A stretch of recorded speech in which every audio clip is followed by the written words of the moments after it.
नमस्कार विद्यार्थी मित्रांनो, स्वागत आहे तुम्हा सर्वांचं महानोकरी एक्सप्रेस या आपल्या मराठी यूट्यूब चॅनलवरती। तर विद्यार्थी मित्रांनो, नवी मुंबई महानगरपालिका भरती 2025 साठी आपण मराठी व्याकरण सराव प्रश्नसंच सुरू केलेले आहेत आणि त्यामधील आजचा आपला भाग 7वा असणार आहे। तर याआधी आपण 6 सराव प्रश्नसंच घेतलेले आहेत, ते जर बघितले नसेल तर बघून घ्या। आणि त्याचबरोबर नवी मुंबई महानगरपालिकासाठी तांत्रिक सराव प्रश्नसंच सुद्धा आपण घेतलेले आहे। त्याची प्लेलिस्ट आपल्या व्हिडिओच्या डिस्क्रिप्शनमध्ये लिंक दिलेली आहे, त्यामध्ये तुम्हाला संपूर्ण व्हिडिओ मिळून जाईल। आणि हे जे मराठी व्याकरणचे जे प्रश्न असणार आहे, प्रश्न TCS ने याआधी परीक्षेमध्ये विचारलेले प्रश्न असणार आहे। अशाच प्रकारचे प्रश्न हे आता महानगरपालिकेच्या परीक्षेमध्ये विचारले जाणार आहे, म्हणून या प्रश्नांचा जास्तीत जास्त सराव करणे खूप गरजेचे आहे। तर चला आजच्या व्हिडिओला सुरुवात करूया। त्याआधी चॅनलवर नवीन असाल तर चॅनलला सबस्क्राईब करून घ्या आणि व्हिडिओला शेवटपर्यंत पहा। तर चला आजचा आपला पहिला प्रश्न बघूया। बघा, पुढे दिलेल्या पर्यायांमधून रीतिवाचक क्रियाविशेषण अव्यय कोणते ते ओळखा। तर कोणते रीतिवाचक क्रियाविशेषण अव्यय कोणते आहे? तर ऑप्शन दिलेले आहे: ए इकडून तिकडून, बी सावकाश व जपून, 3 आहे उद्या परवा आणि 4 आहे पुन्हा पुन्हा। तर कोणते आहे रीतिवाचक क्रियाविशेषण अव्यय?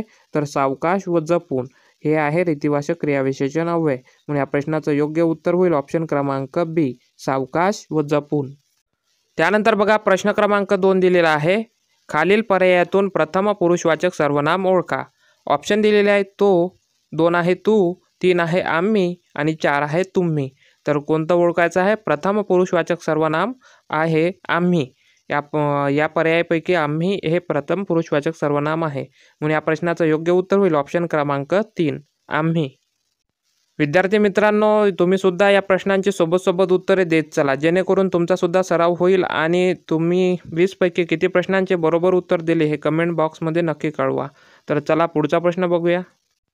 त्यानंतर आहे प्रश्न क्रमांक 3: खालील शब्दांपैकी उभयान्वयी अव्यय ओळखा।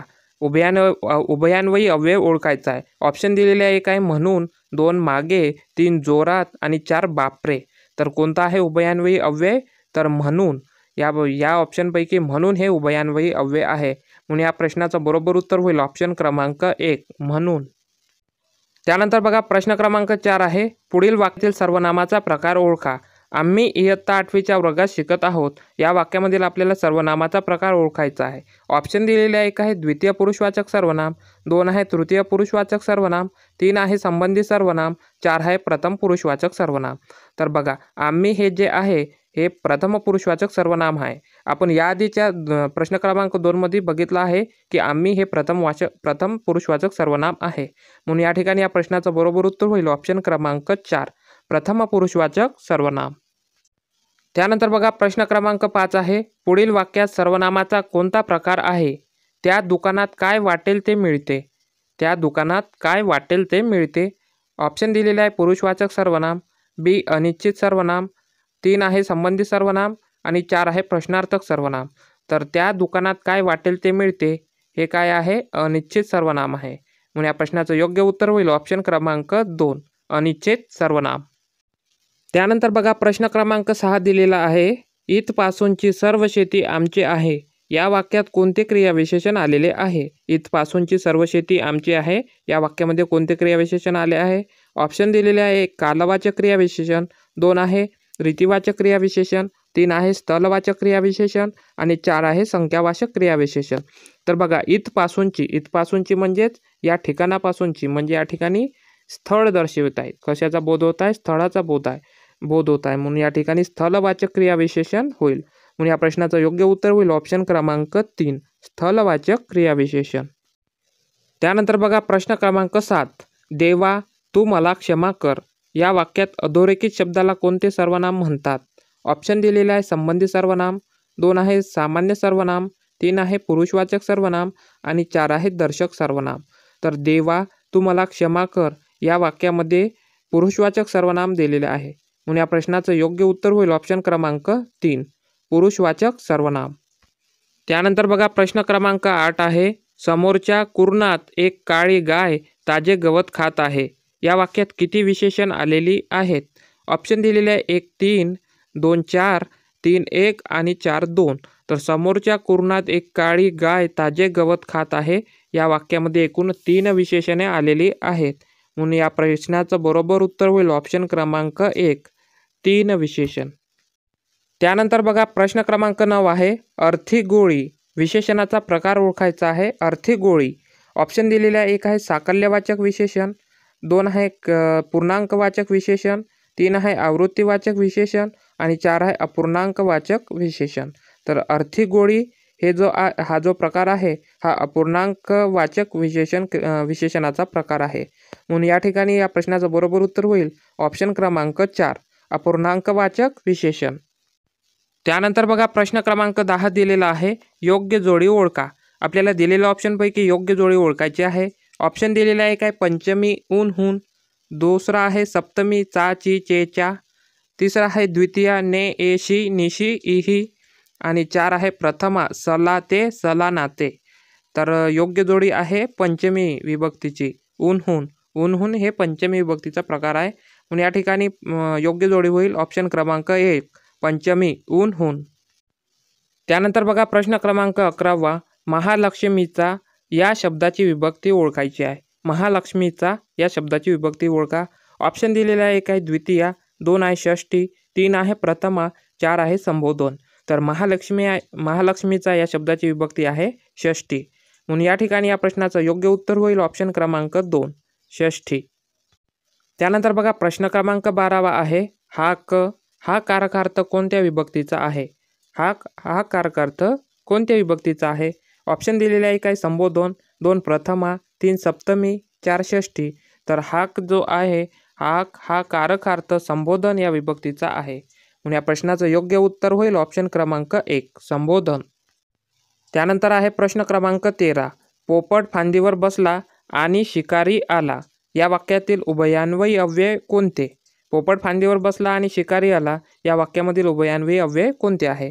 ऑप्शन दिलेले आहे 1 आहे आणि, 2 आहे बसला, 3 आहे आला आणि 4 आहे वर. तर पोपट फांदीवर बसला आणि शिकारी आला यामध्ये आणि हे उभयान्वयी अव्यय आहे.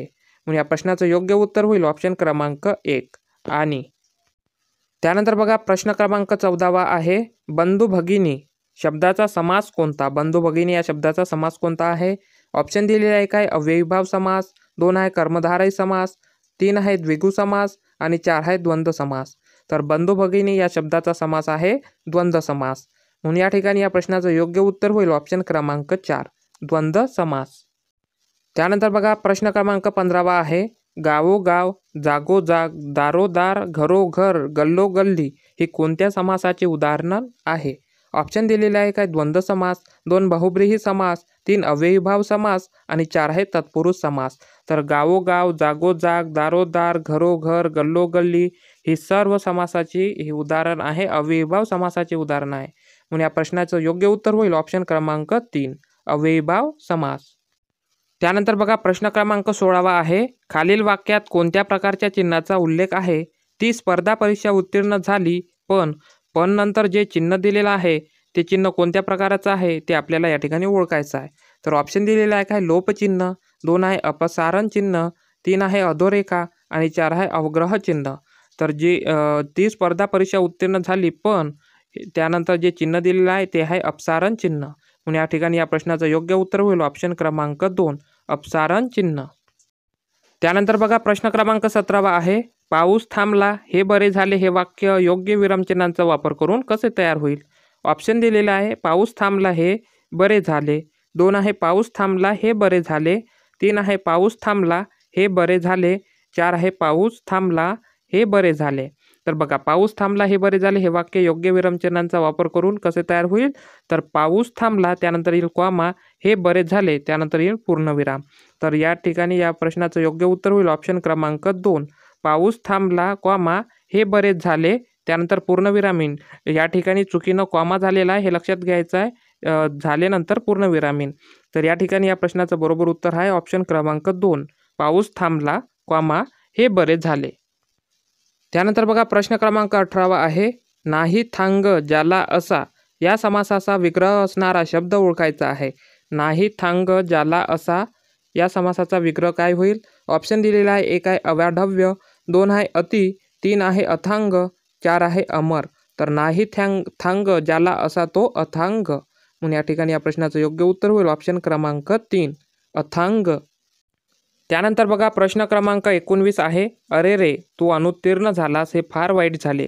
या वाक्यामध्ये कोणते विरामचिन्ह द्यायचे राहिलेले आहे? ऑप्शन दिलेला आहे काय पूर्णविराम, 2 आहे अपसारण चिन्ह, 3 आहे अर्धविराम आणि 4 आहे उद्गारवाचक चिन्ह. तर बघा या ठिकाणी अरे रे हा काय आहे? हा उद्गारवाचक शब्द आहे. म्हणून यानंतर काय येत असते तर उद्गारवाचक चिन्ह येत असते. म्हणून या ठिकाणी उद्गारवाचक चिन्ह द्यायचे राहिलेले आहे. म्हणून या ठिकाणी या प्रश्नाचं योग्य उत्तर होईल ऑप्शन क्रमांक 4 उद्गारवाचक चिन्ह. त्यानंतर बघा प्रश्न क्रमांक 20 आहे. वंद्य या शब्दाच्या विरुद्धार्थी शब्द ओळखायचा आहे. ऑप्शन दिलेला 1 आहे पद्य, 2 आहे कंद, 3 आहे निंद्य आणि 4 आहे सद्य. तर वंद्य या शब्दाच्या विरुद्धार्थी शब्द आहे निंद्य. म्हणून या ठिकाणी या प्रश्नाचं योग्य उत्तर होईल ऑप्शन क्रमांक 3 निंद्य. तर बघा विद्यार्थी मित्रांनो, अशा प्रकारे आपण 20 प्रश्नांचा सराव केलेला आहे. व्हिडिओ आवडल्यास व्हिडिओला लाईक करायचा आणि चॅनलला सबस्क्राईबसुद्धा करायचं आहे, जेणेकरून अशाच प्रकारचे नवीन व्हिडिओ हे तुमच्यासाठी घेऊन येत राहू. तर चला भेटूया पुढच्या एका नवीन व्हिडिओमध्ये. तोपर्यंत धन्यवाद.